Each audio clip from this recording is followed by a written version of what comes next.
Jadi kalau bicara, jadi ada namanya dimensi budaya, Yes. individualis sama kolektivis. Wes. Jadi individualis itu memang dari budayanya adalah mandiri, egosentris. Yes. Ya. Kalau kolektivis itu budayanya guyup, jadi mementingkan kepentingan kelompok. Ya.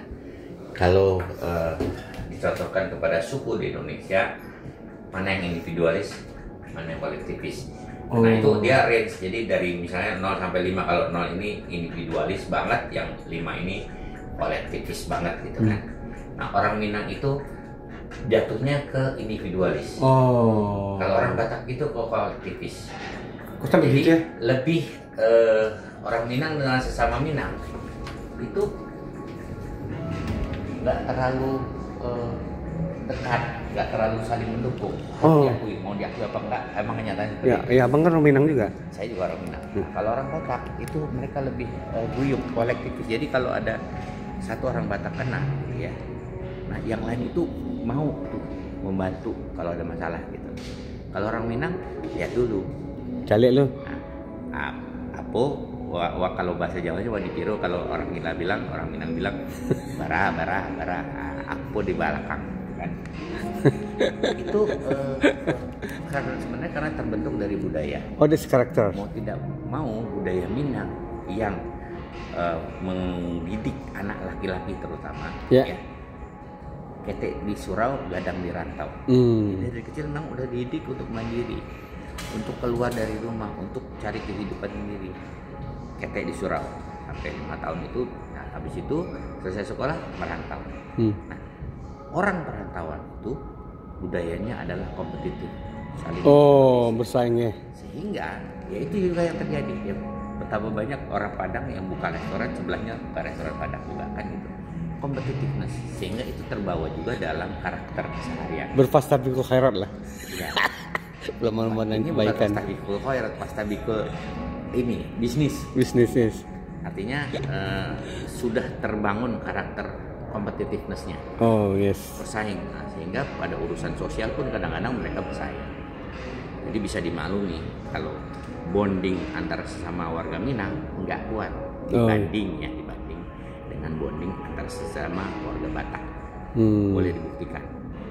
Di misalnya pemilihan legislatif boleh dilihat tuh, calon yang bermarga lebih banyak daripada yang tidak bermarga, walaupun punya marga. Orang Minang ada marganya.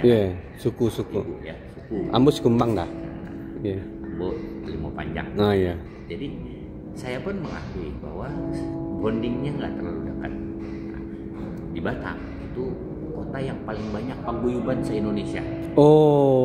Karena terkumpul semua berbagai etnis suku di situ, dan mereka bikin paguyuban masing-masing.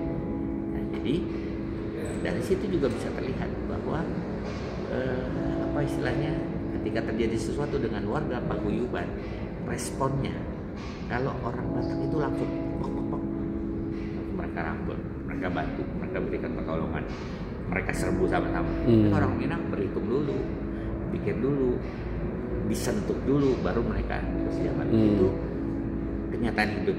Mohon orang Minang jangan marah karena saya juga orang Minang. Tapi itulah namanya budaya membentuk karakter. Jadi, budaya itu yang membuat orang, ya, yang membentuk seorang bagaimana dia berpikir, bagaimana dia merasakan, bagaimana dia bertindak. Sehingga jangan langsung menjudge, ya kan? Jadi bukan masalah genetik budaya itu. Jadi bagaimana dia berpikir, bertindak, dan merasakan itu dipengaruhi oleh budaya di mana dia besar. Jadi banyak kejadian orang Batak yang tinggal misalnya di lingkungan Sunda, itu dia lebih Sunda daripada orang Sunda. Orang Batak itu kejadian.